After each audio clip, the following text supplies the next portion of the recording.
Good morning. Good morning. Hey, Tom. What a show. Okay.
Good morning, everyone. Just a quick reminder, the meeting's set up so that you join muted.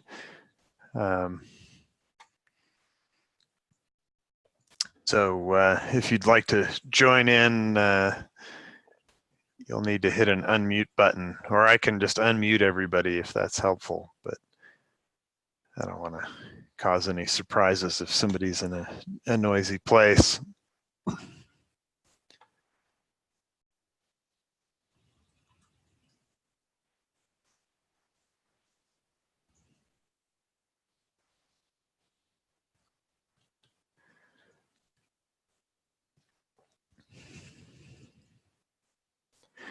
So I thought I would, I guess there are two pieces to this call. One is the organizing committee's own business, which Helena and I thought we'd leave to the end and reserve about half an hour for that.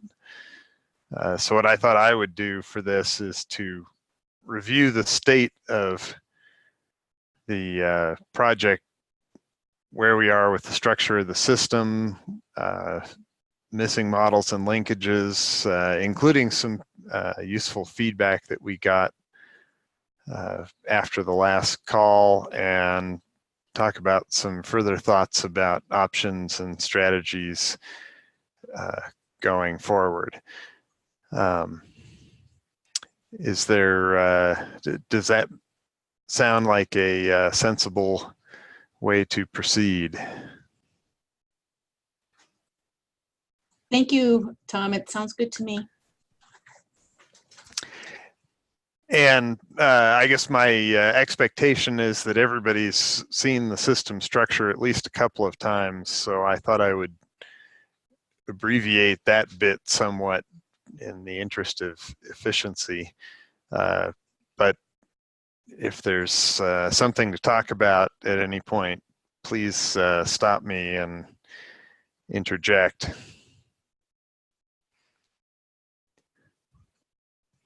Okay. So this was our charter, and I think, like anything, it turns out that it's complicated simply because of the multiplicity of different kinds of stakeholder questions at many different levels, from kind of micro things about species that somebody cares about up to sort of implicit questions about how to manage the system at the highest levels. So one general tension that we noticed is that there are questions in, for example, the Sea Grant collection that are very kind of practical and operational, and they imply things like, essentially, this one implies next time, what should we do? Should we use more dispersants or less or different kinds? And maybe that also brings in questions about how the exposure of first responders to the dispersants should be managed and things like that. And there's lots of research about dispersants. So this is the these are the 960 research articles on the GoMRI publications page, organized into a network by terms in their titles. And dispersants are pretty central, and if you look at citations, some of the dispersant papers are the most highly cited in the whole body of literature. But then when you look at the stakeholder questions, dispersants appear again, but in the context of things like health and community and so on. And the research articles tend to be a little more physics oriented, or kind of physics and chemistry and ecosystems, and not as well integrated with health and community and sort of the people side of things. So it's not entirely clear that the integration is sufficient enough for an end user to go kind of use this as a pointer into the literature and get their question from a practical standpoint answered. So there may be more that's needed, because people have explicit questions about how things work that are pretty well answered by the literature, but their implicit questions are more of the nature of what should I do, or what should we do, and there aren't direct answers about that. So they're still essentially having to assimilate what's in the research and then rely on mental models to figure out what that implies for policy. So that's one possible job for integration, is to connect all that kind of physical knowledge about how the system actually works to decision making. And of course, that then, as soon as you're into decision making, you're touching all four boxes of the system, just because of the ubiquitous feedback among them.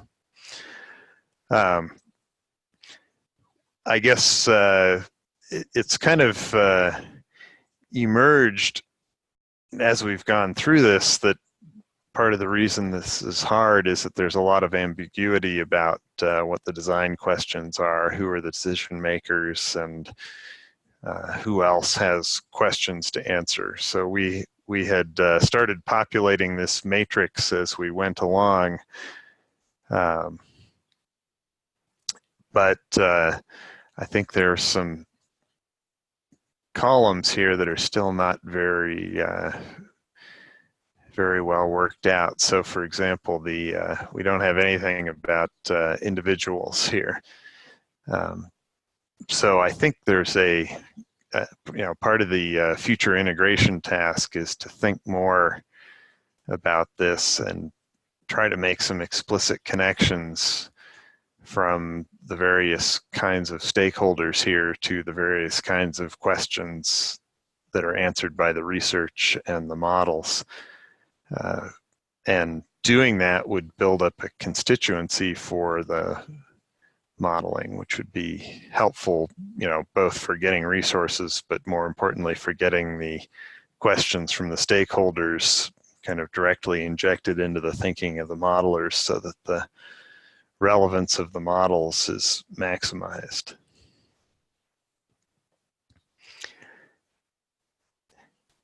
Any thoughts, questions, comments on this?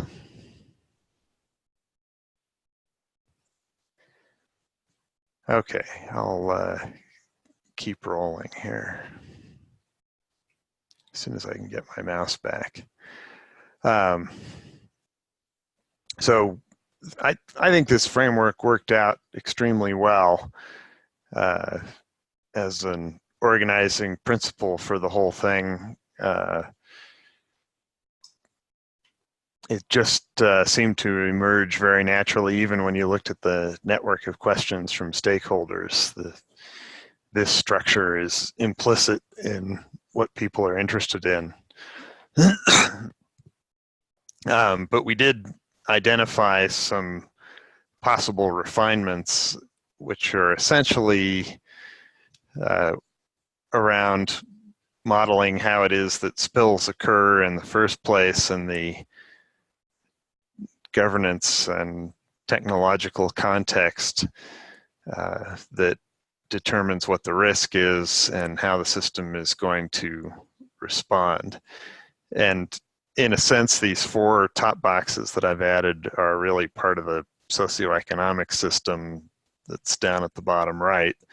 But I think they haven't been contemplated so much. This, the human health and socioeconomic research really focuses on community level impacts and things like that, rather than the kind of the top-down national governance framework for safety and leasing and things like that, things that govern spills in the spill response framework.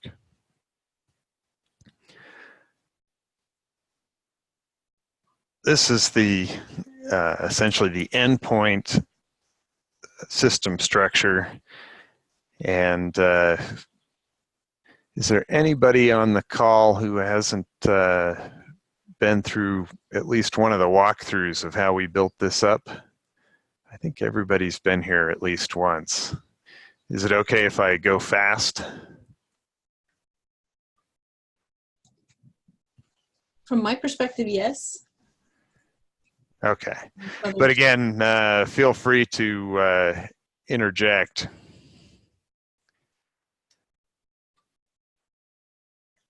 So this was one of the early views. And I guess one of the interesting things about the system is that it's so integrated that things kind of come in out of sequence naturally. In the physics discussions, we talked a lot about wildlife and spill response and socioeconomic spillovers and things like that.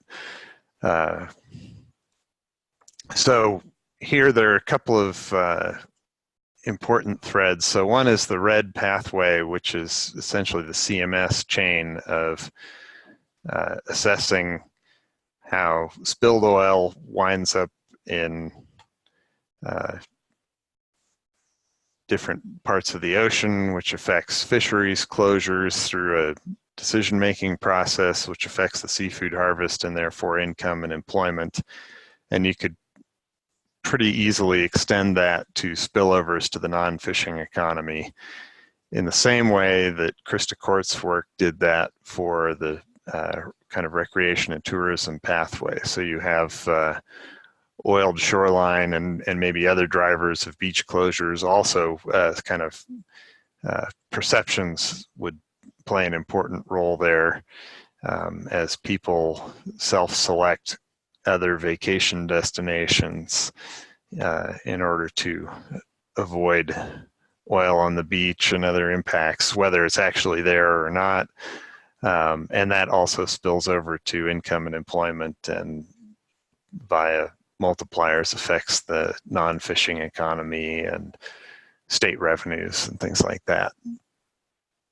So that's one set of pathways that's basically looking at kind of a chain of cause and effect from the oil spill to an endpoint, but apart from the economic multiplier effects, without a lot of feedback. So where the rich feedback comes in is in the purple, in the health system, where you have health status affects productivity of the local economy, which affects income and employment, which affects the community's health indirectly. So the adequacy of the community's resources to support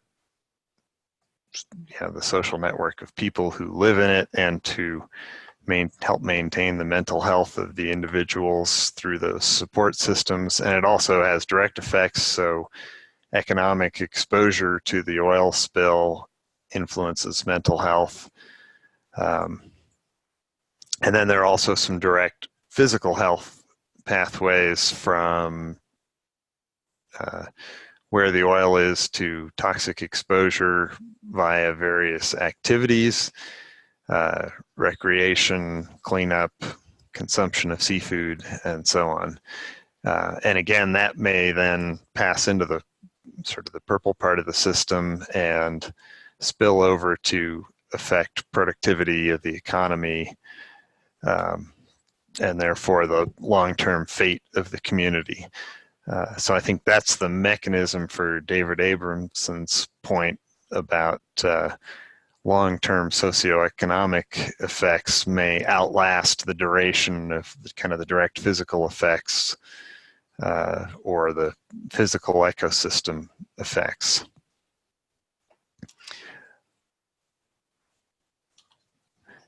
But of course, the physical ecosystem effects may be long-term as well. So again, I think the ecosystem part of the model here is kind of unsatisfying just because of the necessity of aggregating things into just a few buckets for display purposes. So one of the things we talked about after the last meeting was a way to kind of have some drill down on this part of the system so that we have a little bit more sophisticated view of the ecosystem, recognizing different trophic levels and their different roles in the system. Excuse me. So the ecosystem has its own dynamics, which include path-dependent effects, and therefore it may exhibit long-term sustained damage long after the toxins are gone. And of course, its exposure may also be ongoing due to release of buried material and so forth. And actually, these are all, I think, important messages for stakeholders as well, in the sense of understanding the cascade of effects that get triggered by the spill and making sure that those get measured, not just kind of the immediate acute toxicity and mortality kinds of effects. So then in the same conversations, we recognize that the ecosystem has important benefits, which are providing services of various kinds to people, like protection from storm surges and access to recreation. And those are also an important part of welfare, to the extent that people rely on these non-market services and that they have an intrinsic interest in kind of the existence value of other species or beautiful landscapes. Also important in welfare, sort of the intrinsic value of knowledge, and knowledge and information, which can be produced by education, have important effects on perceptions of safety and consumer confidence and how people behave in response to the spill. And actually, there's an important feedback loop which is not shown here, which is that the major generator of education is the community. So if you erode the resources of the community, you erode the ability to educate, and therefore the knowledge base on which the population operates is reduced, which could have all kinds of important implications for productivity and equity and things like that.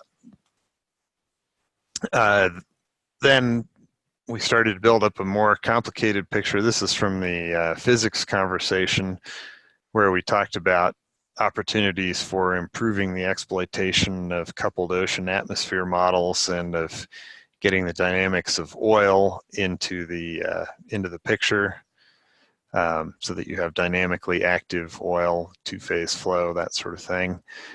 And then we also talked about wildlife as drivers of responses, also as vectors for infectious disease, the importance of the microbial community in that respect, and also as part of the transport and degradation. And actually, it's not just microbes involved in transport. Steve Morosky pointed out that should be generalized to sort of all sorts of things that are vertically migrating day and night and so forth. And then we talked about essentially response planning, which is kind of an interesting analogy. Essentially, this is a bunch of short-term loops that are designed to respond to the spill, and they happen in the context of a regulatory framework, and they make pretty good use of operational models for planning. So in a sense, the integration task in the long run is to have a mirror of that that takes account of some of the longer term feedback loops. So the thing that's missing in the short-term operational response framework is appreciation of some of these things, health, the long-term health status, productivity, community loops. So one thing you could do is bring those loops into the planning process by upgrading the information that's available to planners on a very granular spatial and short-term temporal level, so that they're protecting resources that are both sensitive in the short run and somehow important to people in the long run. One way to think of this is as an expansion of the scope of what's in the models and strategies and plans to recognize the long-term feedbacks. And then we also discussed kind of perceptions and media frenzy and the quality of information that's getting out there, which I think is something that's pretty solidly in the domain of the socioeconomic system. And there's certainly research on communication and social network propagation and things like that in other disaster-related contexts that could be exploited, I think. So that's the, actually that's not the latest diagram, just a second. So after a little bit more refinement, this was the picture we wound up with, and there's always things that can be improved, but this is probably also reaching the limit of comprehensibility, so it's at the point where it needs to be broken up into some more conceptual chunks with some drill down into the pieces. So I guess with this picture or its successors, they're kind of at least two classes of things you can do. So one is use this as a conceptual roadmap into the system that lets you identify what the knowledge gaps are and so forth. And we did a fair amount of that in the conversations, and I'll talk a little bit more about it in a minute. Another possibility is to use this as a roadmap for end users, I think you'd have to simplify it a little bit to show fewer processes at a time. But if you could imagine this as a kind of a dynamic roadmap into the literature, so that somebody could say, click on health status and sort of be directed to a portal of some fairly integrative health research, for example, that would be a useful way to start connecting up the stakeholder questions to the body of research that answers them in various areas.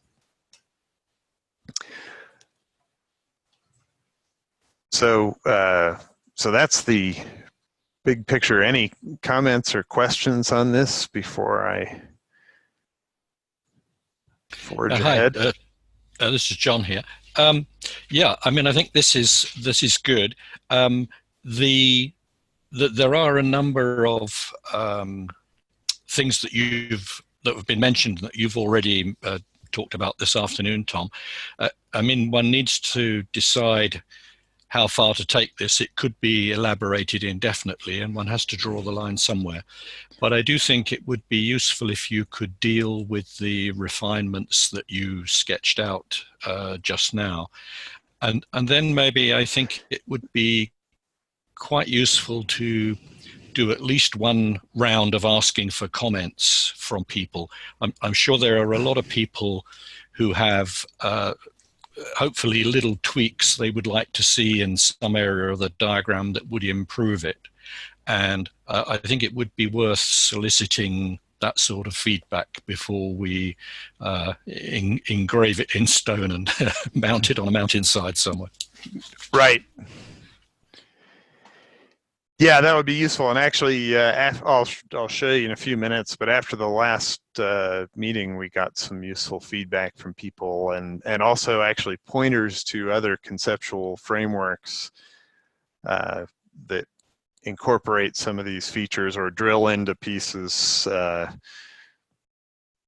like the ecosystem or the health kind of health community system in a different way or with more resolution, and collecting those things I think is very useful. You could almost have kind of a network of pictures that looked at the system from different sides, and I think that would be very helpful for understanding what's going on.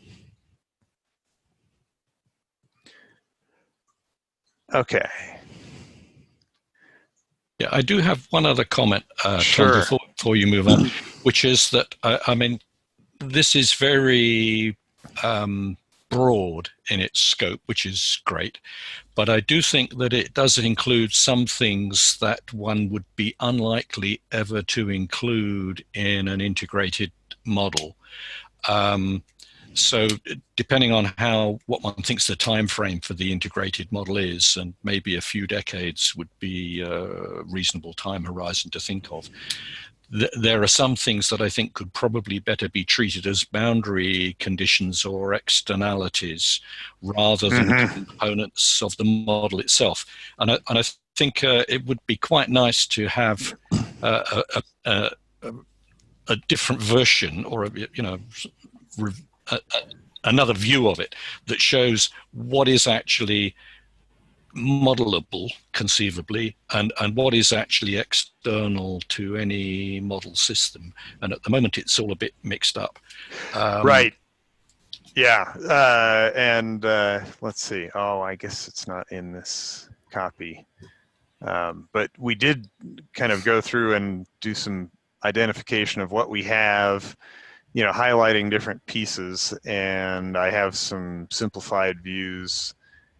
So for example, here's kind of a simplified picture that extracts, cuts out the media frenzy and the restoration stuff that was over here on the left, although we made some changes on the fly. So, I think, as you say, what could be done is to eliminate some of the feedback. So age structure and family planning is going to have a very long-term effect, at least on economics and things like that. So you could start to trim out some of these things. And if you take the healthcare system as a given and understand that you're not going to change it, you could, I think, prune this to some more, a more compact view. And the other thing you could do is sort of draw a bubble around a few of these things like the ecosystem and have some drill down. So that what's on here is kind of a single conceptual box about spatial concentration of oil, and you don't get into the details of whether it's in the water column or on the beach or whatever, at least in this diagram. Another way of thinking about that would be to start thinking about what are the feedback loops, so you have a kind of a cluster here around fish biomass and stock assessment and fishery closures, and you could kind of come up with a number of different views that focused on particular feedback loops that are good targets for modeling. Yeah, I think in relation to the, you trimmed out a lot of pieces. I think actually what it would be even more useful is not to have them trimmed out of the diagram, but have them grayed out or something, so you can still see where they are, but you recognize that maybe what you've got on screen at the moment is what you might actually model, but you can see the other stuff around it. That would be neat. Yeah, actually that's, so we could do something, take a section of stuff and just give it a light color. So something like that. So you can kind of see how these things are in the context of the bigger system. Yep. Good suggestion. Somebody else? Well, it's Cecilia here. I'm just thinking that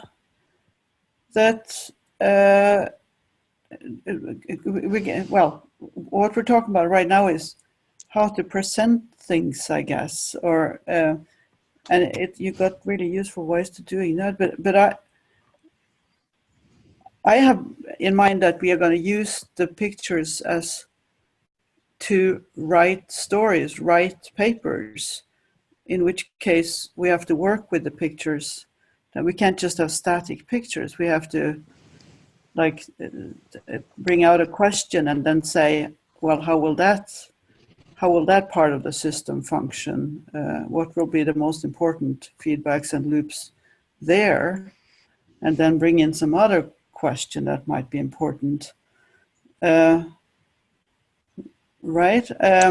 So we can provide the digital version of this so that people can modify it, and certainly we'll archive this stuff for future use.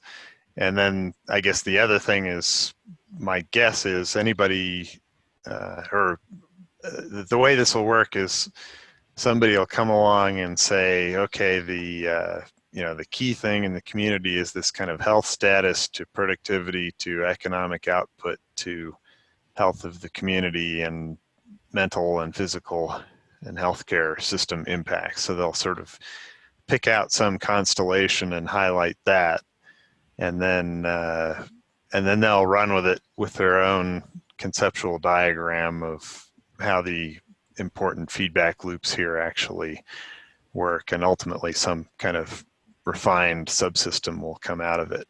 And they might take the whole top half of this as an exogenous input for their own purposes. I mean, there are some, I guess the nice simplifier here potentially is that there's relatively little feedback from, say, human health into the physics of spatial concentration of oil and things like that, except through these long-term loops of governance, the regulatory framework, what kind of risks the the industry is going to undertake given the rules. And it's, I think, pretty reasonable to exclude that from the boundaries of the model, at least if your focus is on health and community resilience. All that stuff's happening on a different scale and in several ways.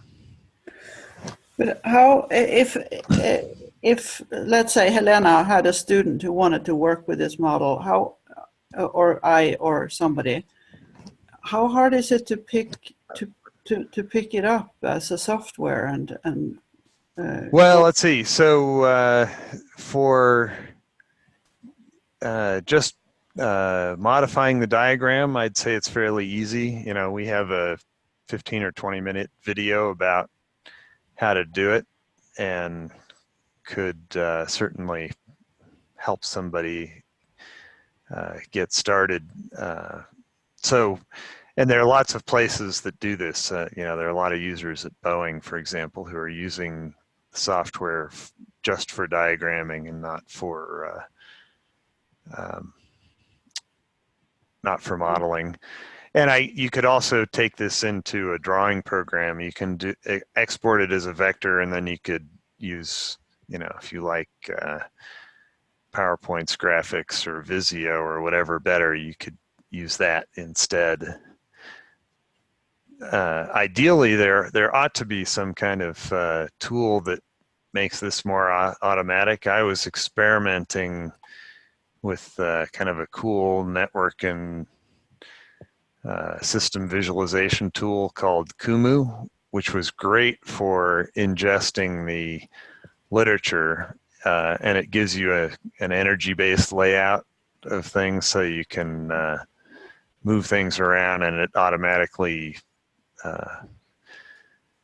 sort of tries to maximize the visibility of the information. But at the end of the day, it just wasn't that satisfying for doing feedback loop stuff, except for simple subsystems. But something like this would be another option. I think the perfect tool isn't yet out there. But even more useful would be if somebody wanted to start putting data into and making a model. Right. And actually, there are a couple of interesting options there. So this is a model that's not runnable. So each of these things is technically a variable in the model. So you could actually generate a data set that had the same variable names, and then you could click on something and generate a graph, but of course I don't have any model runs loaded. But you could essentially turn this into a data-driven model where you had at least a subset of the things had some numerical information associated with them that you could browse around and plot. And then, another possibility is I built this meta model that is runnable, but of course it's pretty hypothetical at this point. But somebody could start with this and run with it and try to do a better job than I was able to do in a very, very short period of time. I think it would be a nice legacy if we had young scientists that in various of these fields who could run this type could talk to each other and model together if each of them are in their own discipline, but had a community of other GoMRI youngsters. Yeah, and that might also be a nice way to kind of bring more of the socioeconomic and health modeling into the physics and ecosystem world, is just start trying to build some very simple integrated models and work out what the problems and the data requirements and the connections across the domain boundaries need to be in order to make it work. Yeah, Tom, just to for clarification, my impression was that there's no direct link between your conceptual diagram and the prototype model that you have on screen at the moment. You selected a subset of things you felt were important and actually built a model using some different software based on that rather than on the conceptual diagram directly. Is that correct? That's correct. It's actually the same software, but I didn't simply begin implementing the conceptual diagram because it would have been too overwhelming. So I tried to pick out a couple of key dynamics and implement those. And partly I had some behaviors in mind that I wanted it to generate. So, for example, I wanted the biomass to have a kind of a tipping point or path-dependent behavior, so that it had a persistent long-term impact after the oil's gone. So here the toxins are basically dissipated after a couple of years, but the biomass remains in a depressed state. So, and I did that with essentially a second order model, and so it's necessarily pretty trivial compared to a real ecosystem model. But to kind of have somebody go through this more thoughtfully and critique it and think about how could you do this for real would be pretty interesting.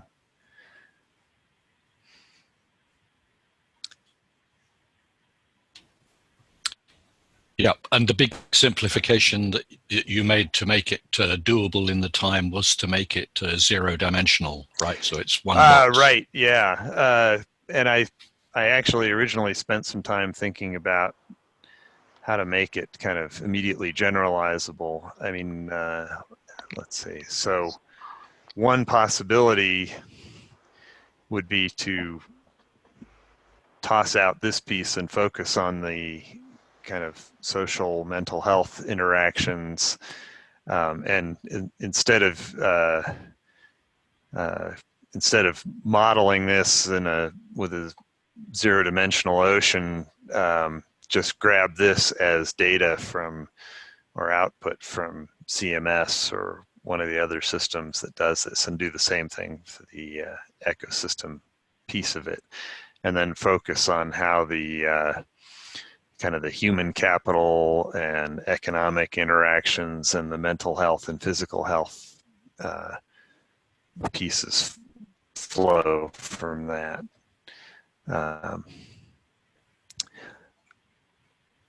So that's one possibility, but it actually turned out to be, I thought this would be sort of an abject failure, and it wasn't totally useless. I think it was actually pretty interesting to go through the process. So I think there's something to this idea. It's jumping a little out of sequence here, but let me go ahead and talk about it now, since we're thinking about the process. What did you mean failure? What did you say?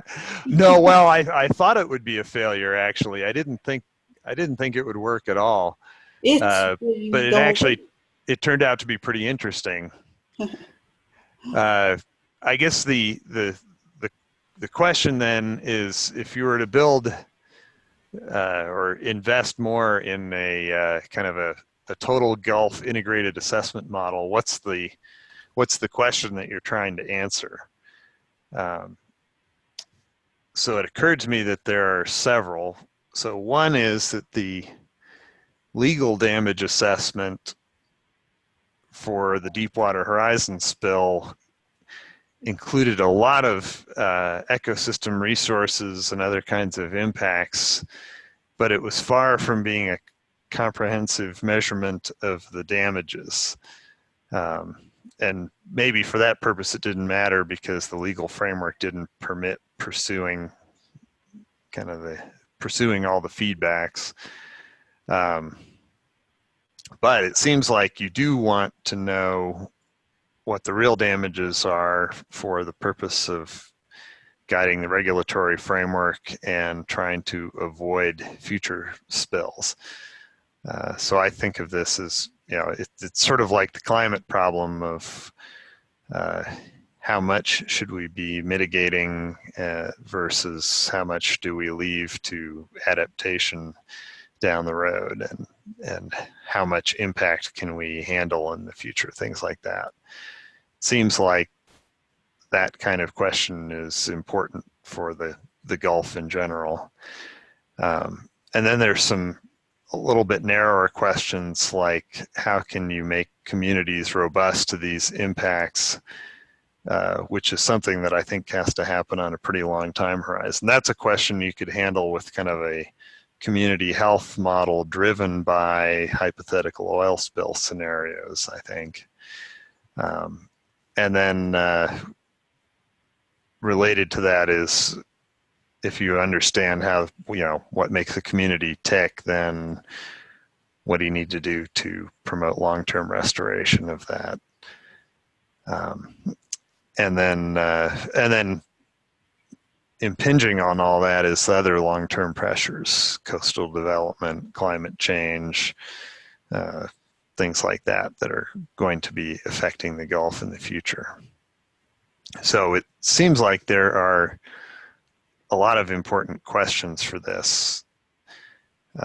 Maybe the next question to ask then would be, what is the constituency for these questions, or who owns the outcome? Some of these are things I know FEMA would be interested in, for example, like community resilience. But others maybe don't have a natural, they don't have a federal agency that owns the question specifically. So you're kind of at the level, well, again, you're into the same spaces in climate change where you're trying to generate information that improves the world, but through a diffuse set of pathways.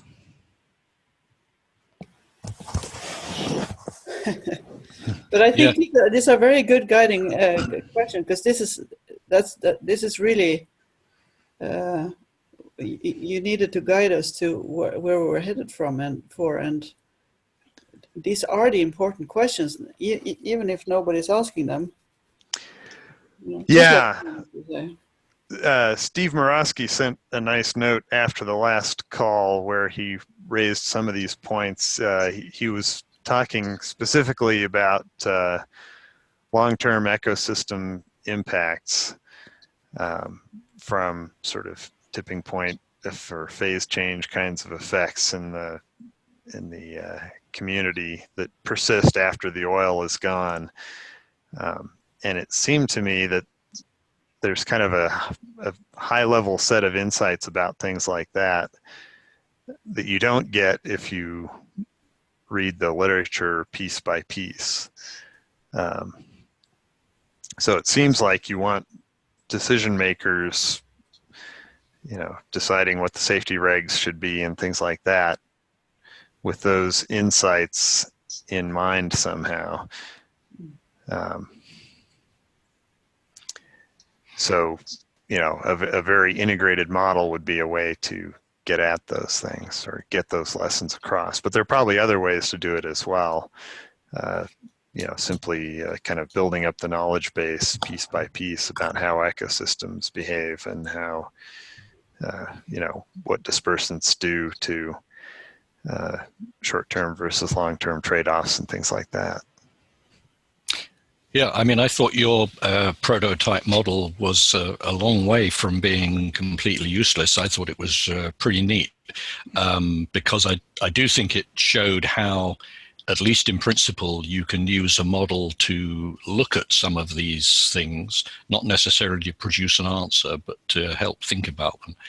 And to be honest, I was astonished that it was so well behaved. And, when you started moving those sliders around, that seemed to me to be very well chosen, and nothing blew up. That was quite an achievement. So I think just having something like that that you can show people to make them think about the various issues is in itself quite helpful, even if it's not realistic for actually doing sums with. Right, and certainly out of necessity, there are things that are not realistic. So I put biomass and habitat on an arbitrary index of 0 to 100%, although actually it can go above, and they're just the breadth of my ignorance about various things was large. So I knew, for example, how many tons of oil were spilled approximately, but didn't really have a good anchor for how toxic that would be to people or animals. So based on relatively little information, what I essentially did was I used a lot of kind of basic physics and tried to make sure that it was conserving things that ought to be conserved, and that behavior of various relationships was somehow bounded in realistic ways in the extreme conditions. And that's why the model ended up being reasonably robust. I don't know how many people were on the last call who actually saw this or not. Maybe I should just kind of fire it up quickly. Is there interest in that? Sure. So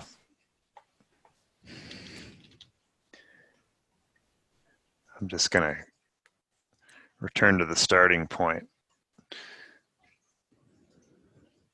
And let me just walk through it. So this model basically has, it has something for all four boxes. Doesn't have all of the feedbacks. So for example, there's no arrow from ecosystems to physics. So I don't have anything about microbes and swimmers participating in active transport of oil, for example. But it does link all the pieces. So if you look at the physics, you have a spill, which is essentially a pulse release of oil over half a year or so. So incidentally, just everything on the diagram here is, every term is a variable which has an underlying equation. So if you look at toxins in the water, I'll just turn this off for a moment.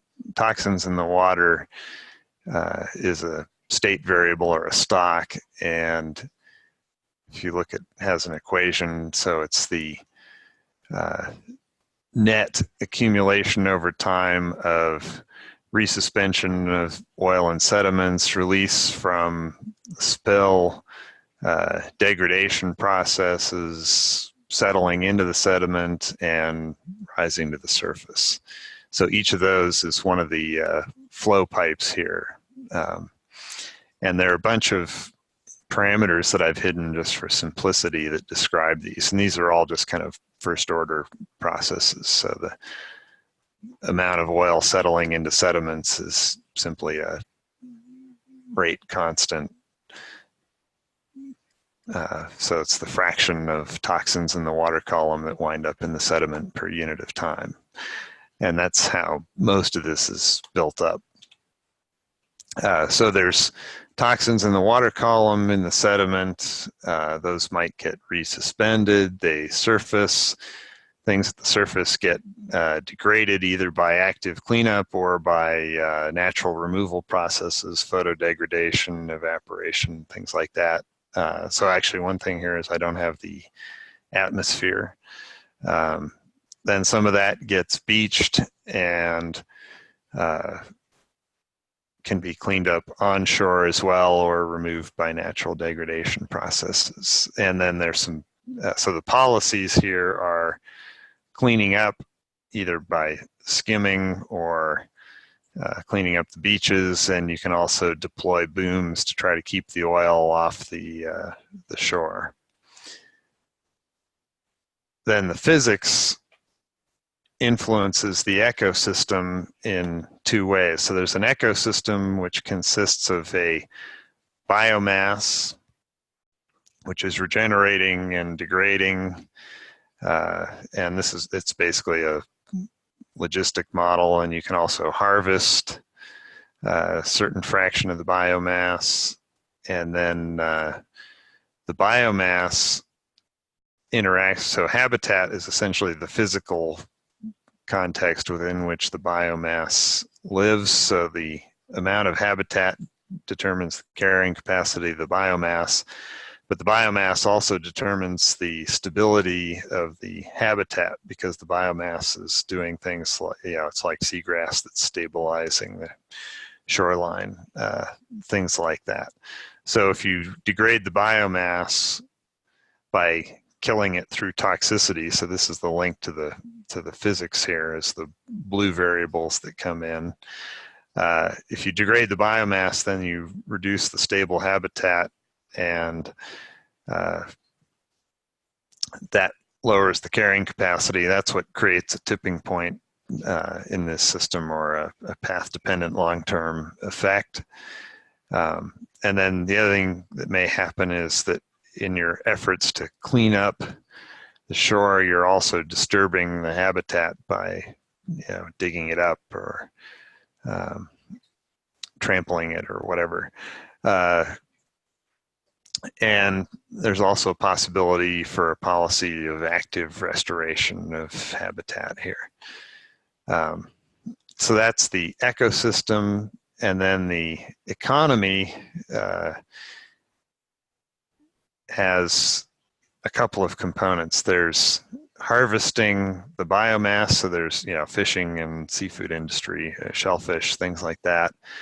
And there's tourism, and then there's everything else in the economy, which is simply, well, and actually that includes a multiplier effect off the fishing and tourism. So if you impact fishing and tourism by $1 billion, the total effect on the economy might be 1.2 billion or 1.5 billion, depending on what the multiplier is.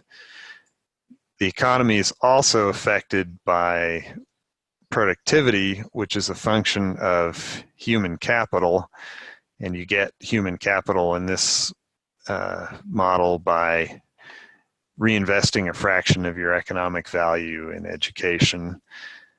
But if you have excess healthcare costs due to spill effects, sort of your added burden of illness, then you have less money to spend on education.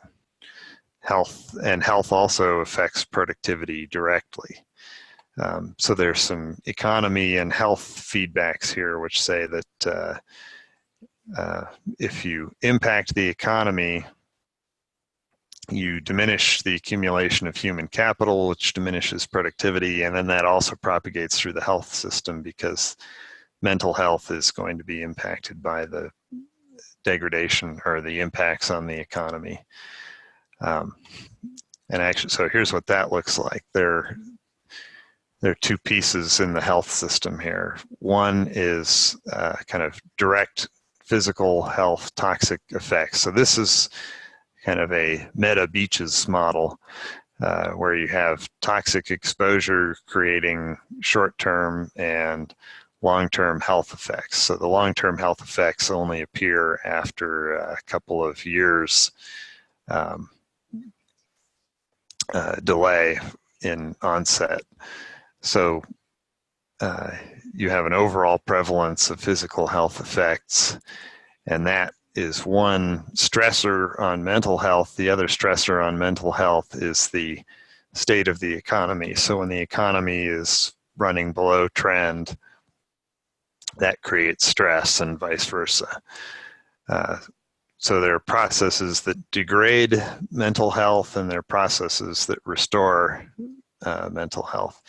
And actually, we got this from some, or sort of the basic idea for this, for some work we did for pharma company on antidepressants and use of medication in healthcare system and actually in Florida. So as the mental health state changes, that may also have spillovers to physical health, and so degraded mental health may initiate more long-term chronic health effects as well. So this is probably the most uncertain piece of the model, where in particular the parameters that describe the contribution of mental health to physical health and the effect of physical health as a stressor on mental health are highly uncertain, I think. But on the other hand, I think it's not that controversial that these things exist. So that is the baseline model. And then when we turn it on, this is the base run of the model. And in the base case, it's a pretty big catastrophe for the biomass. For example, it falls to about a third of what it initially is, and there's long-term habitat degradation. So then you could start to think about, okay, what could we do to do some mitigation and arrive at a better sort of baseline. So you could do things, and I don't have dispersants in here explicitly, but using dispersants basically means reparameterizing the model so that less of the oil makes it to the surface, but you may be adding to the toxicity. So one question is it a good trade to do that? It would be better if you could do it in a way also that increases the degradation rate, maybe by increasing the or decreasing the droplet size so there's more surface area for microbial action, things like that. So that gets to a better baseline, and then if you want to continue mitigation, you can then start looking at, okay, what if we do some cleanup at the surface? What does that do? So this is skimming, essentially. So that prevents, actually the interesting thing is doesn't have a big impact on the amount of oil on the surface, but it does keep more off the shoreline. And then you can do the same thing, cleaning up the shoreline, cleaning up the beaches. You could more aggressively close the fisheries to harvest, although it's interesting, that doesn't have a big effect. I think that's actually in Cam Ainsworth's paper about the ecosystem effects, that the kind of long-term biomass stock effects weren't as big as the immediate toxicity, mortality effects. And you could do some active restoration of the biomass, try to reduce people's behavioral exposure, and so on. And actually, I neglected an important part of the story here, which is in my base case. The mental health and physical and productivity feedbacks are turned off, but in reality, those are real. So as you start to turn those things on, you see more persistent effects on the economy based on erosion of these kind of long-term resources in the community, eroding people's mental health state, costs of these health effects, sort of dragging the economy back and reducing your investment in human capital, because instead of education, you have to spend all your money on healthcare.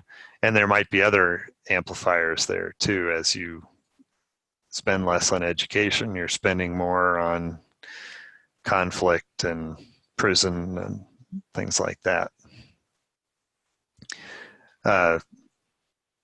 So even though this is maybe far from being parameterized correctly for the precise system, I think it could be refined into a kind of a working model that illustrated some of the big picture questions pretty easily. And it would certainly be useful for purposes of thinking about the system. And if you could start making better links between the kind of the meta model and the specific literature, you could start to use something like this for valuing trade-offs in the system. Of course, you know, so the other thing that's happening here is as you're, this is another view of the control panel, looking at mostly at the rates. One of the key rates from a stakeholder perspective is cleanup cost. And this one's spending $5 billion a year on a long-term basis. Of course, a lot of that is active restoration. If you do less of that, cost is down, but there are also some long-term costs from oil that's surfacing and health effects and things like that. So if you were, so you could use this to start to look at, you know, what's the optimal amount of cleanup, or maybe more sort of more usefully, what's the robust amount of cleanup and what was the real cost to the system of the hypothetical spill and things like that.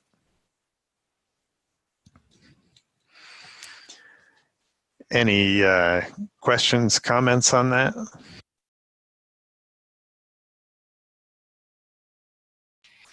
Well, I'm even more impressed than I was when I first saw it, Tom. You know, no zeros and no infinities. That's a big achievement. That's our obsession. So I don't know how many iterations it took to get there, but I have a word for what you described about the way you constructed it, which is using equations which are asymptotically sensible. And that's a very good principle to use. So I think this is great. And, you know, the big question for me is not so much how would we in connections, because I think you do a very impressive job of connecting up some things that should be connected, but most people wouldn't have connected. The question is, how do you go from one box for the Gulf of Mexico to the spatially disaggregated, species-rich? Yes. You know, and how could one continue to have something like this that is fully integrated, which is the really nice thing, but still, you know, a little bit more realistic in terms of the detail that people do get it very interested in, understandably. Yeah. Hey, Tom, this is Mike Caron. Can you hear me okay? Yeah. Yeah. To follow up on those comments, which I think are great. And I've really enjoyed, I mean, I think you've got a really good handle. I mean, I'm really impressed with the, you know, the connectivity of everything. I do have just a couple of questions I think that will continue on this discussion that you just had. You know, some of this stuff is nonlinear, and I think your equations seem to be sort of a linear, one-dimensional type things. And I wonder how you think about that. And also the problem is not one-dimensional, and it appears that the way you're looking at it is sort of one-dimensional. When you say water column, I'm thinking, oh, well, every 1 kilometer, there's a water column that may be different than the other kilometer. Yeah. And there's the time varying process that's going on. And then propagation of error. Whenever we do modeling, that's a big question is, you know, what happens if we have these complex systems like this. If you have an error at one end of the process and it propagates through the whole problem, I think these are the things I think you need to think about. If this thing gets developed into something, you know, it's more like you know, when you really get down to the details, propagation of error, multidimensional, nonlinear issues come into play. I just wanted to mention that. I don't expect you to address that. Sure. And actually, error propagation, it's sort of technically easy. So, you know, I don't think we want to do it right now, but in a pretty short period of time, we could basically say, okay, there's this parameter for natural loss rate of biomass, and, you know, a few other parameters of interest. What's the what are the settling rates and degradation rates, and what are the, and, you know, simply put distributions on those, and then we could run 100 or 10,000 Monte Carlo simulations, and then every output would be not a single line, but some kind of visualization of a confidence bound, a histogram or a shaded curve. So that's definitely doable. It's just a matter of reserving the time to do it, which I didn't have. And actually this piece of the model, I think, probably is linear, except for the decision rules for cleanup and boom deployment and so on. Those are nonlinear because, for one thing, you know, there's a constraint. You can't deploy booms on more than 100% of the shoreline, for example. And the ecosystem is pretty nonlinear, but actually, a lot of these things, I think the mental health system is also nonlinear, with kind of a tipping point where once things get bad enough, you're into the domain of your decision-making ability is impaired, so you're doing things that endogenously create stress. So there is a lot of nonlinearity here, but it's a big question whether the nonlinearity that I put in is the right stuff. So yeah, what I mean, you don't need to really address this right now. Yeah. I just think, but in the final report, it would be good to mention, you know, the multidimensional nonlinear error propagation issue, because sure. I think we didn't give you guys enough money to address all those No. things. But oh, and then the other thing you mentioned and John mentioned as well was, you know, how do you get to spatial detail with this? So you could, in this model, essentially turn this into a 3D grid, but I think pretty quickly,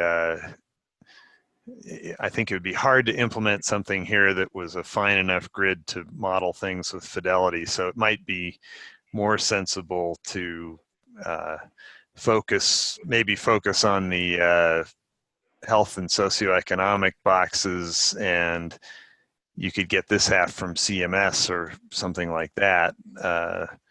Or maybe you could do something that was a pretty coarse grid with some, you know, a small number of zones along the coast, or a small number of vertical zones, and parameterize it to output that you got from a bigger, more realistic model. So there are probably several ways you could pursue that kind of upgrade to the system. But the pieces that are really missing in the in kind of the portfolio, I think, are more in the bottom half. So just in the interest of time, I think it'd be good to just walk through a few of the other pieces that we think are missing or opportunities. We talked about kind of the map of how the existing models span the space and where there's some things that don't exist. And I have some specific comments on how those overlay the kind of the conceptual universe. So this is, let me maximize that. So this is parts of the system that are modeled versus not. So the red things I think exist, and the blue things, either I'm not certain or they don't exist. So for example, the link from health status to productivity to income and employment isn't in any of the models we've talked about. So then there's a constellation of stuff around fate of oil, kind of ocean models, both Euler and Lagrange approaches, and that's pretty well developed, although in the physics conversation we did mention that it was maybe possible to improve on a couple of things. And then the same thing, there's a cluster within the ecosystem of models at different levels of detail that handle that, those dynamics with a lot of detail and a lot of data input and so on. And then those have already been coupled in several ways in CMS and XOMIO and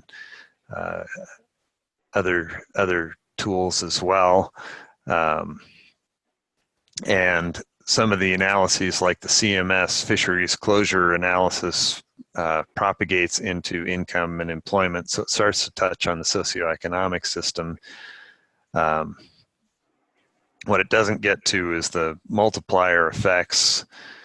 There's another thread of ecosystem valuation that looks at a lot of the kind of the off-market values of ecosystems as well as the on-market contributions. But there's research there that looks at willingness to pay for existence of species and things like that. And then there's the recreation and tourism research. And actually, I should have drawn this bubble a little farther because that does use multipliers to get at the non-fishing economy. Actually, so here's the next bubble. So going from kind of coastal industries, fishing, tourism, things like that, you can use regional economic models to get to the non-fishing economy.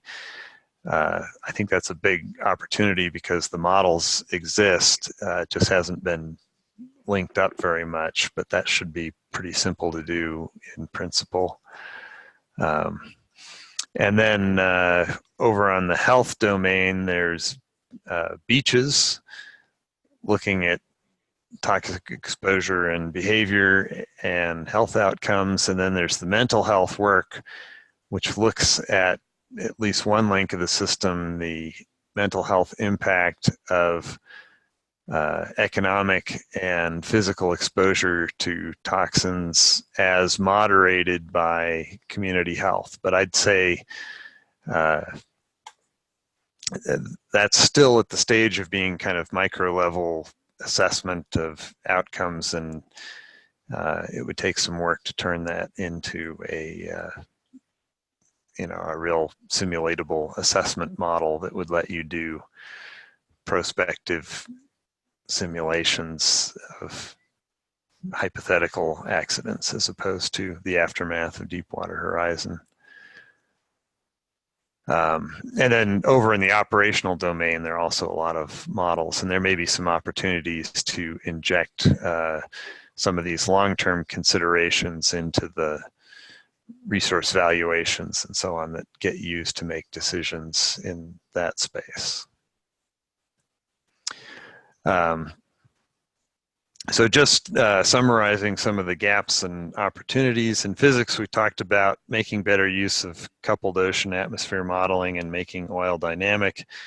And also what I think is a big one is the possibility of creating repositories of model output that could then be used as kind of a supermarket for people in the health and socioeconomic systems side to grab scenarios for concentration of toxins with some spatial detail and use that as a driver for their models. That's been a pretty successful process in the climate integrated assessment world. Then on ecosystems, actually we didn't identify too many gaps within those models, although I think the modelers do know, I'm sure they have their own big agenda. Couple we did raise were behavior of mobile species and the high level of uncertainty in dose response curves, where you maybe know something about a few chemical constituents of oil, but that's out of thousands. Then on the health and socioeconomic side, we have some study of mental health risk, but not really forward-looking models. And again, the dose response problem arises, which you might get at through observational health studies, among other things. And it sounds like that's already underway. And then there's also potentially you could build community healthcare delivery and impact models that would look at, okay, if you're out of, say, beaches or generalization of beaches, you're getting excess health burdens, you could look at what that does in the context of the healthcare system. And then on the socioeconomic side, again, the low-hanging fruit is probably to apply regional economy models more to look at the spillovers from the direct economic costs. But there's a second set of models that are a little more long-term and which I think don't exist yet. And that's kind of the community resilience model, and maybe also some things about decision-making in general and spill response. So just to look at some specifics, this is beaches. Presumably the approach is kind of a nice generic framework that could be extended to other things. I'll just go a little bit fast here. This is the mental health work. Again, there's a nice conceptual framework and at least one set of measurements from this structural equation model down at the bottom right of how these things interact. But there isn't a sort of a dynamic mental health assessment model yet. Regional economy models are very well developed. The problem is they leave out some important things, you know, so in order to get the input-output detail that's very appetizing for looking at what's the job impact to the retail sector based on the impact on tourism, they're great at that, but they're not good at education and racial justice and all the other things that are kind of the softer, less measured parts of a community. The regional economic modeling, I think, is already exploited in the tourism work, so there's probably a model for essentially doing this again for fisheries and for other coastal industries. So there may be kind of a generic approach that could be imitated, if not literally reused here. Then the big missing model, I think, is looking at the soft variables in the community. How does population respond to quality of life? You know, what are the quality of life or welfare implications of health status and education, and equity maybe should be on here as well. So there's a different kind of community socioeconomic model which looks at these things that ought to be there and isn't. There are lots of examples of model like this. I think one that's, I'm just not aware of one that's precisely applicable to the Gulf situation.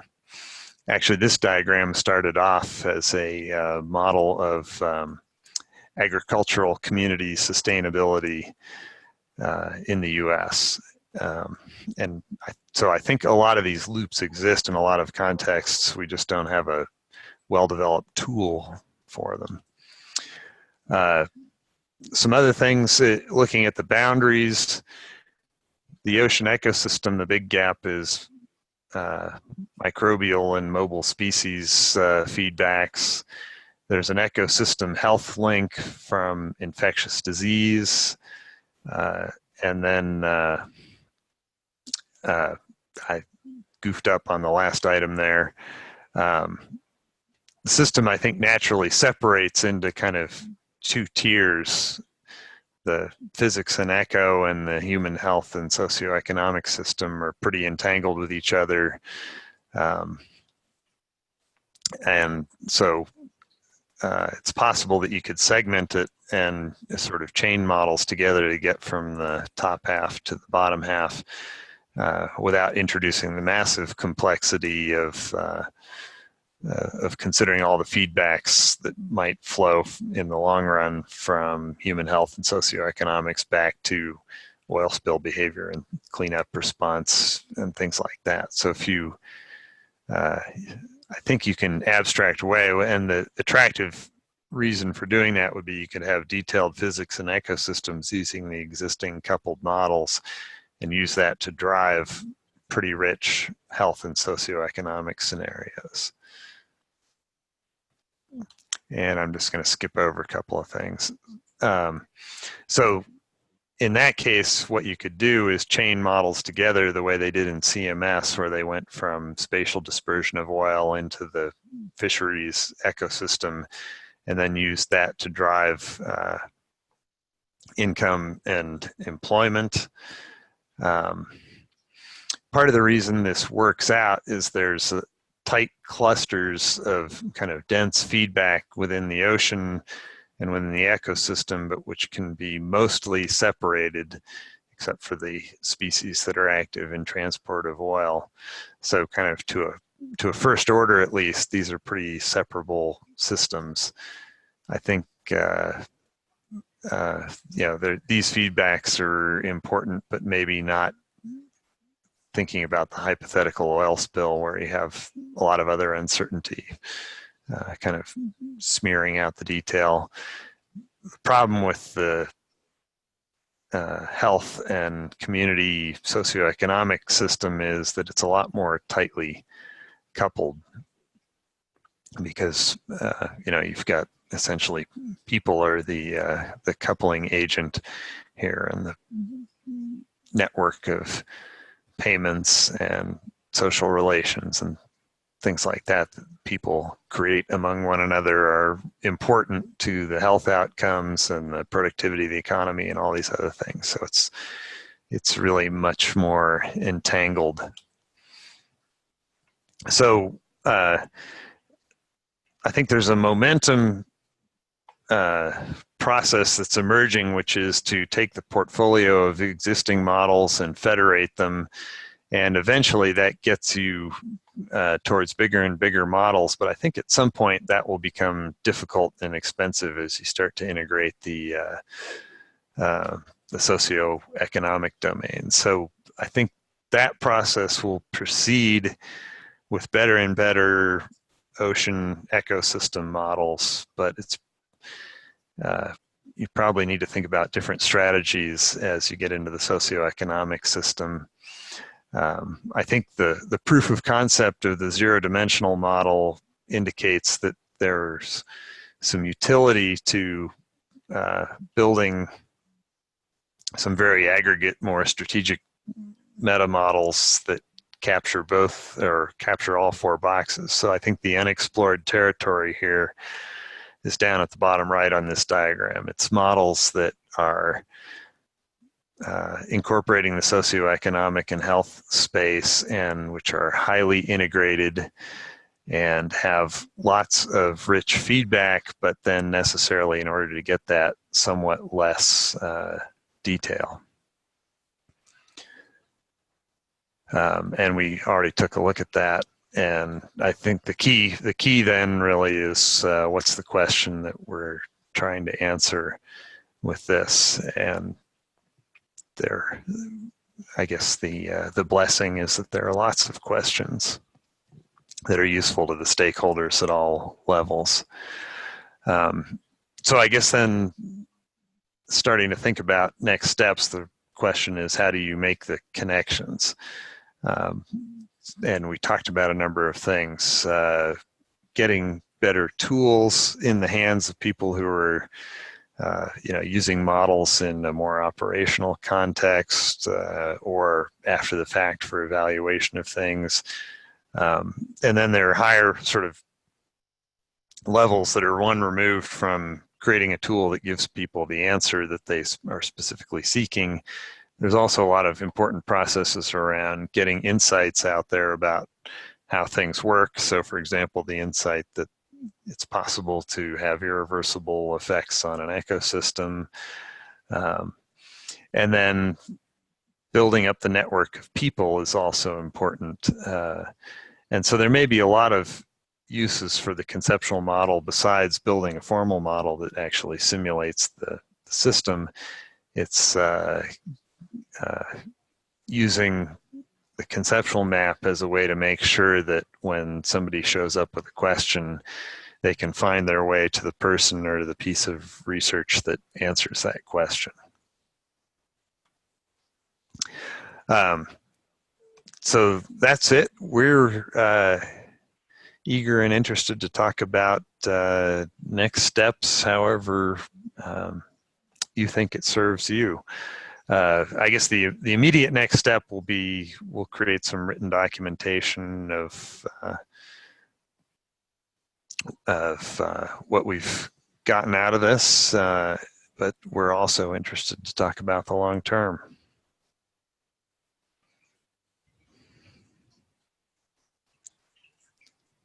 Okay, I think it's about 11:30, so we have about half an hour left to talk about next steps and where we're going to take all of this.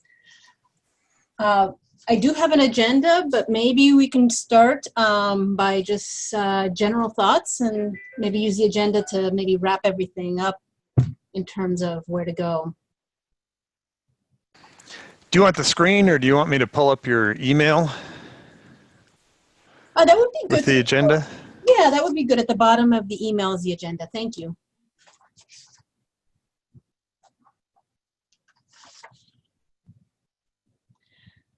Well, I think at the top of the agenda is a debriefing of the virtual sessions and all that we've done. I'd like to congratulate everyone, and Tom too, especially for all of the efforts that we've put into this in terms of the webinars and the virtual A sessions and the virtual B sessions. Reflecting back on this, I never would have imagined this from the very beginning, but I do believe that it's done differently than what I would have imagined, the traditional approach, which is to have an in-person workshop where everyone is all together physically. To me, the big advantage of this virtual setup is that it allowed us to accommodate a lot of different schedules. A lot of different people came and went depending on what virtual session, what webinar was being presented. So it provided the opportunity, I think, to reach out to many more people than we would have been able to otherwise. And I also find that rather than having consecutive hours in a room, splitting it up in terms of chunks of 1 and 2 hours, for me was very helpful in digesting the information as it was being presented and discussed. That was helpful for us too, because we could do a crude job real time of adding links to the diagram in response to comments and so on, but it was helpful to be able to go off and digest and then start the next discussion with an upgraded diagram. Gave us a chance to refine things a little better. It was also a lot more work than we thought. I felt the same way. When we first put out the calendar with all the things that we planned to do, I didn't realize, it's an incredible effort on behalf of everyone. And until you're in the middle of it, you don't realize. In actually doing it, you don't realize. But I'm so appreciative that we all made it through the whole process, and everyone contributed and remained engaged. And it was, again, from my perspective, it was also really fun. And part of that was because we got good engagement from people. It seemed to grab them, to think about things this way. And I was really gratified that we got, pretty big chunks of time from people who I'm sure have a lot of other pressures. And so we got this just incredible input. I agree. In terms of the experts that came in and out, they really did a good job in providing input and feedback, but I'm also extremely thankful to our organizing committee because it's been I know it's a huge amount of time. And I appreciate the fact that we all went through the whole process, and very thankful for that. So any other comments before we proceed to number 2? Well, this is John here. I mean, I think I agree the virtual sessions work very well, surprisingly well, really. I think one of the main difficulties was that we had different people on different calls, so we did go over the same ground quite a few times in some cases. But in the end, I think what Tom has presented to us today, that's going to produce a very useful document, and we've come quite a long way. And I think, you know, we can polish that off by coming up with some clear ideas for where to go in the future. That will have been a considerable achievement. So, you know, congratulations to all those involved. It's worked out a lot better than I expected, and I think we have some very interesting stuff to do to bring this all together into something that is comprehensible to people that weren't on all these calls. Yeah, that's always the challenge, isn't it? Okay, so I think that it's a natural segue to the first bullet item on number 2, which over the weekend I put together a very rough outline for a potential manuscript, trying to put it in manuscript format, which, you know, an introduction, a methods, a results, and a discussion. As I was going through it, I realized we have an incredible amount of information that we can share. But I wanted to get some feedback, in particular in terms of the structure. Cecilia, you had mentioned that you would like to see a more systems approach to it. So I don't know if you want to expand on those thoughts.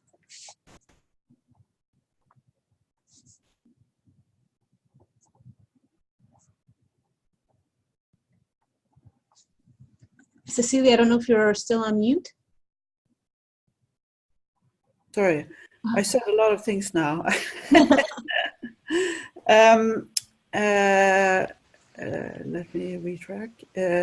No, I really appreciated the draft, but my immediate thought was, well, it read to me a little bit like the story of the process in a way, and which is an interesting process to describe. But you could also go at it and start from the result and go backwards, like so many papers are written, you know, like this. Oh, let me rephrase. You know, often you find a great discovery, you stumbled on it, and then you go back and you pretend that, oh, you were looking for that the whole time, and your paper looks very different. At least we do that in oceanography all the time. And same here, as a system dynamic, this method, if we center around the method and make stories around what we've figured out, that's a different approach than the story of how we got there, in a way. I don't know, maybe there are 2 different papers even, or many papers for that matter. So that, but that's just, did that make sense to anybody? Have everybody read this draft? I think there may be 2 things. So there's an interesting process paper here. But I guess the first paper, the most interesting one, I think, is, you know, to just talk about what's the nature of the system and the questions that we're trying to answer, and then what are the prospects for covering all the bases on that. And it could be, Helena, that's what you meant. It's just I misread the draft. Maybe. No, I put this out there so we have a reaction. That's my main goal, and I think this is wonderful. This discussion, And as you were speaking, Cecilia, I was thinking, you know, this was being formatted more in terms of a regular paper, but there are other formats of papers, such as those that are in PNAS and science, where they don't even go into the methods. And so you just start out, right out from the get-go with the results. So maybe thinking of it in that way, as you recommended, to flip and bring the important stuff to the front. Yeah, if we could bring up like pick 5 key questions or 3 or whatever, and then just show how this framework helps us put some answers to those, because they think they will, but it means that we have to dig collectively into the framework itself. At least I would like to see that part of. I'd like to work on that. I have to admit I was hoping that we were going to get to have a workshop also, and so we could collectively work with this material. But it doesn't look or sound like we're doing that. So at least during the paper writing phase, we could get our hands wet. Okay. I was thinking, as far as organizing it, thinking about how to approach this. I like the idea of going into specific questions. Maybe we could start out with the overall spaghetti diagram, which is the way Tom it starts the virtual sessions, and then get into specific components of the model that can be used to answer specific questions. So maybe start with the big picture and then see how that big picture can be used to answer specific questions. This is John here. I have a practical question. Tom, you said you're producing a written documentation for us, presumably including lots of these interesting diagrams you've been showing us.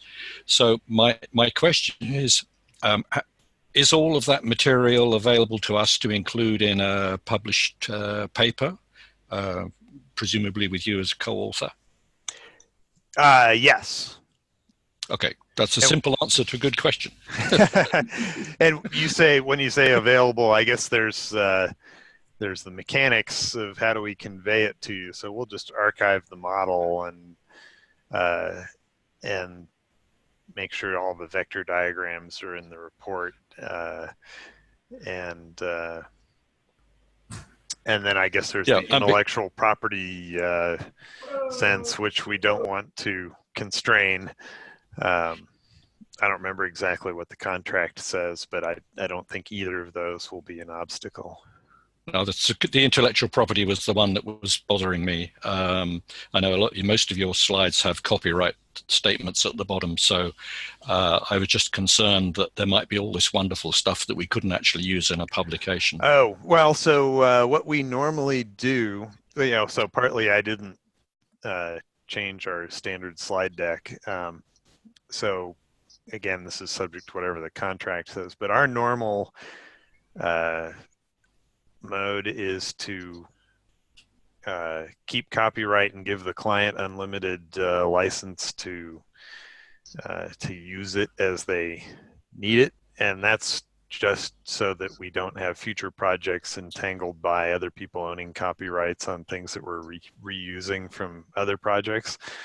That sounds fine. So, but so I think there's no encumbrance there. We're not going to hoard the knowledge.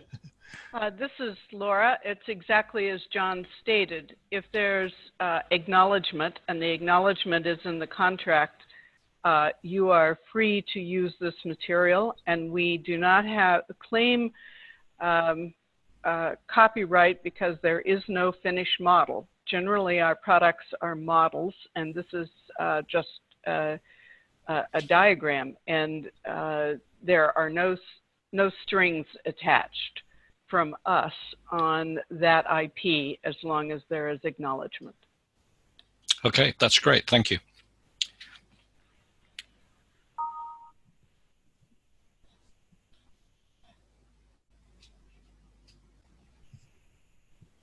And there's also a lot of additional material that was, in addition to the spaghetti diagram, there's a lot of additional material that were in the slides. Right, sort of different ways of looking at things and so on. That's also available. So I'll just give you copies of those. Yeah, I mean, I think the diagrams where you sketched, lassoed various bits and labeled them, I think is going to be one of the most interesting things to try and write up, especially when they're annotated by, well, most of this exists in existing models, or this doesn't exist, or the data exists but nobody's tried to model it yet, and stuff like that. That really, to me, is a very important endpoint. Just mapping out roughly what is known and what is not known and needs to be done. Yep, and so I'll make all that available. The main challenge is there's now kind of an overwhelming quantity of it because we've done this 7 other times. Yeah, well, that's your task for the weekend. Right. But I mean, if there's a lot of material, then we may need to think of different ways of publishing it in addition to a journal article. But that's fine. I mean, we can invent anything we need. Yeah, it could be an article with a long supplement, or loads of supplementary put it all material on the website or something. Yep.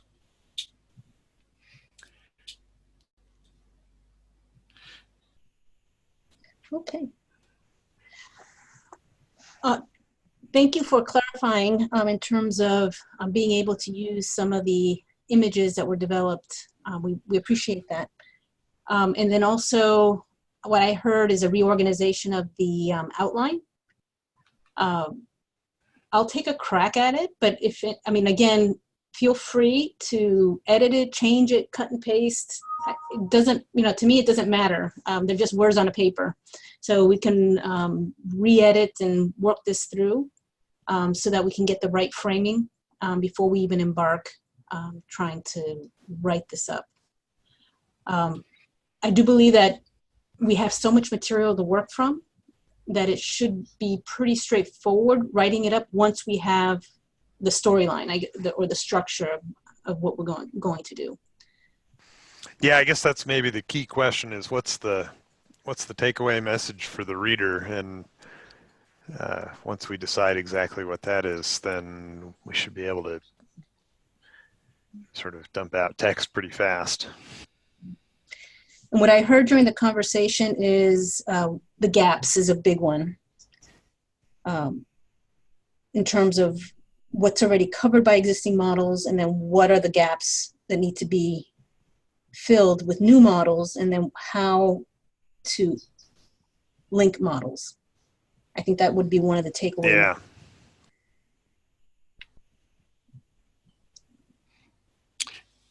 Yeah, and I think we should bear in mind the standard list of synthesis questions. I mean, they don't apply to this activity quite as much as to some of them, but what was the state of the art before the Deepwater Horizon accident? What has been achieved through GoMRI? What have we learned? Where do we go next? What needs to be done? Those are the overarching framing questions within which I think we get to the sort of thing that you've already sketched out. There is an interesting question to me, because I think in terms of what Tom has been able to achieve so far in terms of systems analysis and prototyping, they can see how that can be written up fairly straightforwardly. I think it gets much more difficult when we talk about ways forward and what people might usefully be doing next. And I think we all recognize that a lot of this is unfinished business, so I think that's a very important part of the activity. And for that, I think we need to revert to this question of, do we need a face-to-face meeting of key players at some stage, and if so, can we manage that? It seems to me that we don't need that for the account of what we've done. That can be done by email and so forth, but for a discussion of how to make progress in future, then it does seem to me that face-to-face might be more productive. I would second that. I think, I can speculate a lot about possible directions, but ultimately other people are going to have to do a lot of the heavy lifting. And so a face-to-face meeting would be a good way for people to kind of get together and have some intellectual fermentation and come up with ways of doing integration that really grab them and lead to actionable projects. And that might work better face to face. I agree also for simply really getting to the depth of what we've shown here. I mean, what the paper or the stories will be. I think it's really very, very useful to be together, see each other. What would be your sense of timing? Well, that's a good question. I mean, we're going to have to see how this would fit in with the overall schedule of workshops that we have and where the budget is at. So it's good that Mike is on the call, because I'm sure has been listening attentively, and we need to work that out and within the research board members. But I mean, basically, we'd be looking at fall this year earliest, and first quarter next year latest, I think. Michael, would that be right? Do you want to comment on that? I don't think Michael is on the phone. His name shows on my list. Oh, really? Yeah. That's Mike Caron. Michael Feldman is in the Core 2 workshop right now. That's probably true. Yeah, that was you I was talking to, Mike.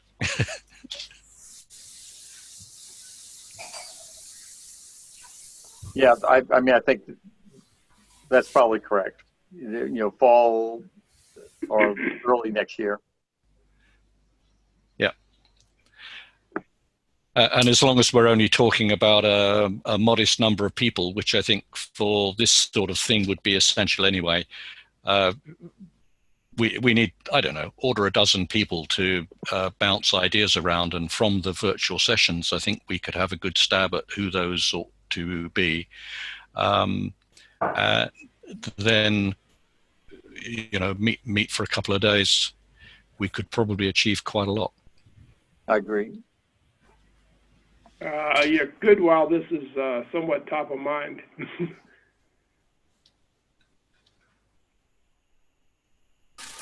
So, is there a possibility to kind of dovetail that off something like the Go Moses session, where you have the people together already if resources are a constraint? I mean, yes, in principle. I mean, anything is possible that's not impossible. So we could think about that. that would not be too late in terms of the timeline for legacy efforts? Would it work, I guess, the timing? I think it's too late in terms of our memory. I think we have this on the forefront now. We think we're going to remember forever, but we won't. Particularly Tom, who has it always in his head. Temporarily, I'm sure, yeah. I think that's right, Cecilia. Well, I mean, I think this is maybe something for Helena, for you to you know, if we can make a list of people we would like to invite, and then we can start talking about when. But we have the 7A workshop in October. Yeah. And so an additional couple of days there might be an opportunity, because many of the same people would be involved. But I don't think we need to sort that out this afternoon. I think the question is whether in principle we need it, and then we can decide what and when. Okay. The timing of the 7A may be a good time as well if we have a good chunk of the group there. So, but I can't make, you know, I think that decision really lies with the board and with Chuck as far as funding and resources for this, an in-person meeting. So maybe we could discuss with Chuck as well. Yeah, John, maybe you can try to do that, or? Yeah, sure. Let's we can bash some emails around and see what may be feasible. Because it seems like, yeah, it's a very, very worthy money spent for concluding a great process. Yeah.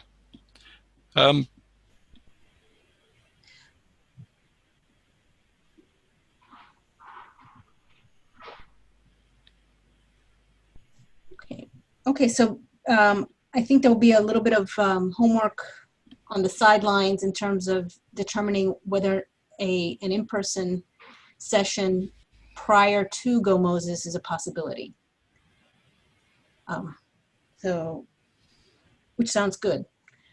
I'm looking also at the immediate future in terms of the paper writing. Now that it's fresh in our minds, I'd love to get something on paper. Tom is going to, it's my understanding, Tom, that you're going to be out next week. And, yeah, unfortunately, I've got 2 back-to-back trips, so I won't be able to wrap it up until end of June, beginning of July.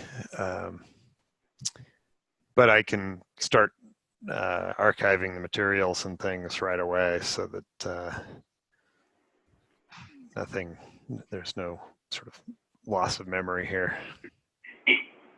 And I also feel, I know a lot of it is in Tom's head, but I also feel it's in our heads too. And I'd like to get something down on paper, a little bit more fleshed out before Tom's report in July, beginning of July, end of June, beginning of July. So I'd like to go ahead and continue on, maybe through email. We can build a document, but first get the structure down.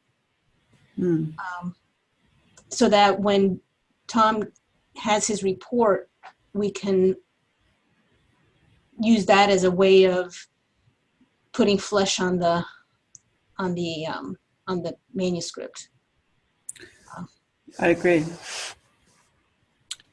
Yeah, I think that's fine. I only had a chance to look at your outline just before the call, so I don't really have any detailed comments. But if we can iterate that by email, you know, while Tom is tied up doing other things, and then we should be able to make progress as soon as we see what the solid material we have is. Does that work? Sounds good. What I will do is after this call, I will reorganize the outline that's currently there. I will recirculate it, and then I will ask for feedback and input on it, and I'll keep a master copy. I'll be responsible for keeping up with all the master copies. There is a version in SharePoint. If you don't like working with SharePoint, we can also work with attachments, however you'd like to do that. And I can keep track of all of the edits, as long as you track changes. Yeah. All right, so I think we have a plan on the manuscript, and we're running out of time. We also have a very rough outline. We had discussed submitting a Go Moses session In 2019, this past February, we did host a GoMRI session on synthesis, modeling for synthesis. And I think it would be nice to also have another one in the next GoMRI conference, sort of acknowledge and express the work that's been done in this past year. In putting there is an outline for it. It's basically a paragraph that needs to be put together. I borrowed language from last year's session proposal, put in some language from materials that we had sent out to participants to take part in the virtual sessions, and integrated it into a new paragraph. If anyone has comments, changes, edits, feel free. This is due on the 21st of June. And on the 21st, we can go ahead and submit it at that time. Any thoughts? Yeah, I think it's good to go, pretty much. And people will know it from last year, in a way, so. Yeah. Yeah, I mean, in principle, I think this is a very good idea. I haven't had a chance to look at the draft, but I can do that, fairly quickly and get back to you, bash in a proposal and see what happens. Okay, that sounds good. We might, actually, now that I look at it, we might enhance a little bit or stress a little bit that we have actually worked on a system dynamics, if not model, then a framework, and we'll be presenting some results from that or something like that. So to smoke out the system dynamics people in the among the scientists a bit more. Okay. Okay. I can. And maybe also you want to draw out the people interested in kind of integrated assessment. Right. Generally. Right. We could put that integrated assessment into the headline, perhaps. Okay. Yeah, that's a good idea. Were you thinking of any active support from Tom for the GoMRI session, or it would be just a derivative of all the material prepared up to that point? Oh. It'd be great if I could go. Yeah. It would be great if Tom could be one of the presenters in the session. That would be awesome. Oh, I guess that's the question. If that's okay. Could we first of all make him one of the chairs, maybe? But I'm sure it's there's some budgeting things that needs to be worked out here if the contract is enhanced beyond where we are at today, and I hope we can do that. Well, we took a subset of the original proposal for this proof of concept, and I think that's done. So there's a framework there for going forward, but that's totally up to you as to what's real. Okay? Mm. Yeah, I mean, it would be very strange to have this session without Tom being there, and I think it would be great if we can get him there. So we need to find a way to make that happen, and we can figure out how to do that. Great. Sounds good. That would be wonderful. Okay. Well, if you have any comments, edits, please send them. And yeah, Tom being part of it would be really, really beneficial. So that would be wonderful if that can be all worked out. So, okay, possibly two further interfaces after we wrap this up, one in fall, and then one for the GoMRI session. Yes. Okay. And then also last year, I thought what was helpful in the last GoMRI session, we had the session where the presentations were made, but then we had a follow-up meeting. So kind of a like a round table for interested people from the session. Yeah, that's where, Tom, you presented at that. We all gathered around a table and you presented your work at that. Oh, yeah. It was like an hour and a half meeting. You weren't there physically, but you were there. Right. And it That was a kicked little off- stress. Sorry. Right.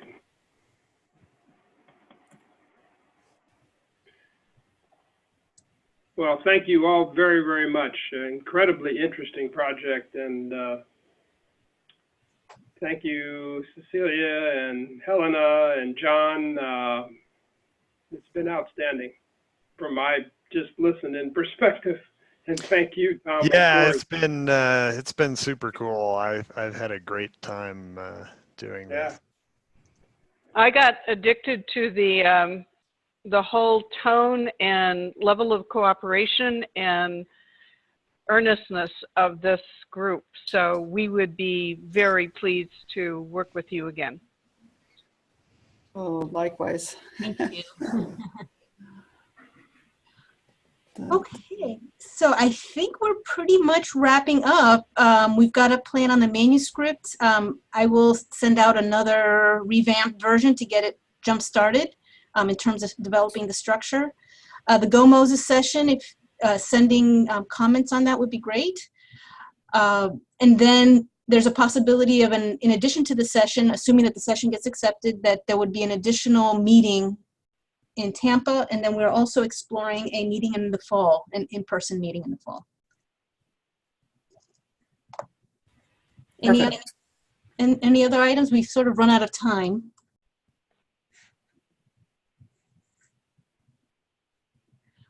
Sounds great. Yeah, I just wanted to reiterate, thank you so much. This has been a wonderful, wonderful journey, huge learning experience, and I really appreciate all of the teamwork and cooperation. It's been a really great experience. Thanks to everyone. Thank you. Thank Well, you. Yeah, you. thanks for sure. Yep, thank you, Elena. Thank Great, great sharing. Yeah, great job organizing this. Wow, Appreciate it. Thank you. very much so. Okay, Okay, bye everybody. Bye-bye. thank you. Bye. Bye.